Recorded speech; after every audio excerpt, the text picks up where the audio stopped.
Hey folks, welcome to my channel நம்ம talkies. இன்னைக்கு நம்ம பார்க்க போகிற டிஷ் என்னன்னு கேட்டிங்கன்னா, ஒரு கலர்ஃபுல்லான வெரைட்டி ரைஸு வாழைத்தண்டு எடுத்து நம்ம ஒரு மசாலா ரைஸ் தான் பார்க்க போகிறோம். வாங்க வீடியோக்குள்ளே போகலாம். ஸோ வாழைத்தண்டு மோரில் ஊற வச்சுட்ருக்கேங்க, சின்ன சின்னதாக கட் பண்ணிவிட்டு.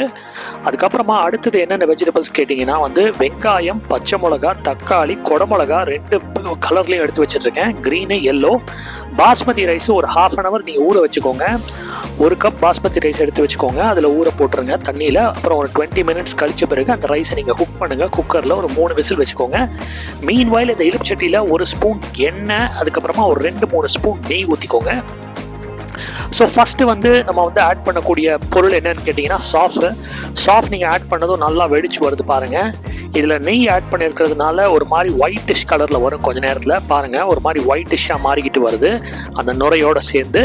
இப்போ அடுத்தது நம்ம ஆட் பண்ணக்கூடிய பொருள் என்னன்னு கேட்டிங்கன்னா வெங்காயம் தான் நம்ம ஆட் பண்ண போகிறோம். ஸோ வெங்காயம் நம்ம ஆல்ரெடி கட் பண்ணி வச்சுருக்கோம் இல்லையா, அந்த வெங்காயத்தை ஆட் பண்ணியிருக்கோங்க. வெங்காயம் ஆட் பண்ண பிறகு நல்லா சாட்டே பண்ணுங்க, நெய்லியும் எண்ணெயிலையும் நல்லா சாட்டே பண்ண பிறகு பச்சை மிளகா அதையும் ஆட் பண்ணிக்கோங்க. ஒரு 3 பச்சை மிளகா. காரம் அதிகமாக வேணும்னா கொஞ்சம் எக்ஸ்ட்ரா பச்சை மிளகா ஆட் பண்ணலாம், தப்பு கிடையாது. இந்த பச்சை மிளகா நீங்கள் பார்த்தீங்கன்னா நான் கட் பண்ணல, அப்படியே முழுசாக போட்டுட்டேன். உங்களுக்கு வேணும்னா கட் பண்ணி கூட போட்டுக்கலாம், தப்பு கிடையாது. இப்போ அடுத்தது இந்த வெங்காயம் நல்லா வதங்கி வருது பாருங்க. அப்போ நீங்கள் இந்த இஞ்சி பூண்டு பேஸ்ட் ஒன்று வச்சுருக்கோம், அதை நான் ஆட் பண்ணிக்கிறேன். 1 ஸ்பூன் ஆட் பண்ண போகிறோம் இஞ்சி பூண்டு பேஸ்ட்டு. ஸோ அதை ஆட் பண்ணிவிட்டு அதுலேயும் இந்த வெங்காயம் நல்லா வதங்கட்டும். அதன் பிறகு நீங்கள் ஆட் பண்ண வேண்டிய பொருள் என்னன்னு கேட்டிங்கன்னா தக்காளி. அதுக்கப்புறமா கடைசியாக நீங்கள் ஆட் பண்ண வேண்டியது குடமிளகா. குடமிளகா எல்லோ குடமிளகா, அதுக்கப்புறமா க்ரீன் குடமிளகா, 2த்தையும் நான் ஆட் பண்ணிக்கிறேன். ரெட் குடமிளகா இருந்தால் அதையும் ஆட் பண்ணிக்கோங்க. ரொம்ப கலர்ஃபுல்லான ஒரு வெரைட்டி ரைஸுங்க அது. கூடவே நம்ம வாழைத்தண்டு சேர்க்குறோம், ஏன்னா வாழைத்தண்டு உடம்புக்கு ரொம்ப நல்லது. ஆனால் பல பேருக்கு வாழைத்தண்டு வெறும்னு சாப்பிட்டா பிடிக்காது, பொரியலாக செஞ்சாலும் பிடிக்காது. ஸோ அதனால் இந்த மாதிரி ரைஸில் மிக்ஸ் பண்ணி சாப்பிட்டா வித்தியாசமாக இருக்கும் அப்படிங்கிறதுக்காக தான் இந்த பனானா ஸ்டெம் ரைஸ் நம்ம பண்ணுறோம், வாழைத்தண்டு சாதம் பண்ணுறோம். ஸோ இது கூட நம்ம இந்த கலர்ஃபுல்லான குடமிளகாலாம் சேர்த்தோம்னா குழந்தைங்கள்லாம் விரும்பி சாப்பிடுவாங்க. ஸோ இந்த வாழைத்தண்டு ஆட் பண்ண பிறகு இப்போ நம்ம இந்த எல்லா வெஜிடபிள்ஸையும் மெதுவாக குக் பண்ணிக்கலாங்க. இந்த வாழைத்தண்டு கொஞ்சம் நேரம் நல்லா வேகணும். கொஞ்ச நேரம் வெந்த பிறகு நம்ம அடுத்தது இந்த மஞ்சள் பொடி ஆட் பண்ணிக்கோங்க.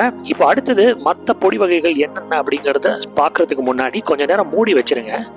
அது பிறகு நீங்கள் ஒரு 5 மினிட்ஸ் கழிஞ்சு திறந்து பார்த்தீங்கன்னா எல்லா வெஜிடபிள்ஸும் ஓரளவுக்கு நல்லா வெந்திருக்குங்க. ஸோ இப்போ நீங்கள் இந்த பொடி வகைகளை ஆட் பண்ணுங்க. என்ன பொடி அப்படின்னு கேட்டிங்கன்னா ஃபர்ஸ்ட் சில்லி பவுடர் ஆட் பண்ணியிருக்கேன், அதுக்கப்புறமா தனியா பவுடர், அதுக்கப்புறமா நம்ம செய்ய போகிறது ஒரு வெரைட்டி ரைஸ் மட்டும் இல்லைங்க, ஒரு மசாலா ரைஸும் கூட. அதனால கரம் மசாலா ஆட் பண்ணுறேன்.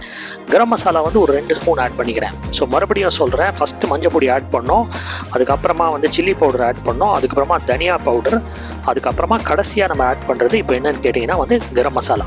இந்த எல்லா பொடி வகைகளும் நல்லா ஆட் பண்ண பிறகு இந்த வெஜிடபிள்ஸோட நல்லா மிக்ஸ் பண்ணிக்கோங்க. பாருங்க, நல்லா கலரி கொடுங்க. அப்போதான் அந்த பொடி எல்லாமே அந்த வெஜிடபிள்ஸோட நல்லா சிங்கின் ஆகும், நல்லா அப்சர்வ் பண்ணிக்கும் அந்த வெஜிடபிள்ஸ், அந்த பொடி வகைகளை, அந்த பொடியுடைய ஃப்ளேவரை அப்சர்வ் பண்ணிக்கும். இப்போ அடுத்தது நம்ம சாதம் ஆல்ரெடி குக் பண்ணி வச்சாச்சுங்க. பாஸ்மதி ரைஸ் தான் யூஸ் பண்ணியிருக்கேன். ஸோ பாஸ்மதி ரைஸ், குக் பண்ண பாஸ்மதி ரைஸ் எடுத்துட்டு இந்த வெஜிடபிள்ஸோட நீங்கள் மிக்ஸ் பண்ணிக்கோங்க. நல்லா மிக்ஸ் பண்ண பிறகு நல்லா மிக்ஸ் பண்ணி கொடுங்க, நல்லா கலரி கொடுங்க.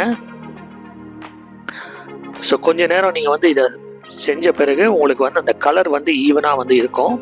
இப்போ பார்த்தீங்கன்னா ரைஸ் ஒயிட் கலரில் இருக்குது பார்த்தீங்களா. இது நல்லா மிக்ஸ் பண்ணிக்கிட்டே இருங்க.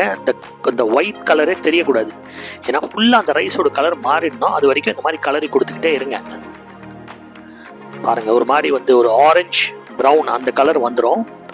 லேசாக கலர் மாறிக்கிட்டே வருது பாருங்கள் இந்த ரைஸுடைய கலர். நம்ம கலரி கொடுக்க பாருங்கள்.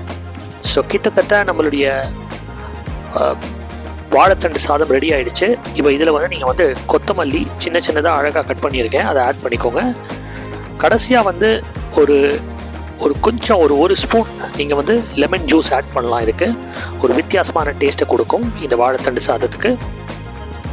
பாருங்கள், அந்த லெமன் ஜூஸ் ஆட் பண்ண பிறகு நல்லா மறுபடியும் ஸ்டிர் பண்ணிக்கோங்க, மறுபடியும் கிளறி கொடுங்க. ஸோ நம்மளுடைய வாழைத்தண்டு சாதம் ரெடி ஆயிடுச்சு. பாருங்கள் எவ்வளோ சூப்பராக இருக்குது பாருங்கள். கலர்ஃபுல்லான வாழைத்தண்டு சாதம் பனானா ஸ்டெம் ரைஸ் ரெடி ஆயிடுச்சு. ஸோ நீங்களும் உங்கள் வீட்டில் செஞ்சு பாருங்கள். தேங்க்ஸ் ஃபார் வாட்சிங் my channel. Do like and subscribe. மீண்டும் ஒரு அற்புதமான காணொலியில் சந்திப்போம். நன்றி மக்களே, வணக்கம், தேங்க்யூ.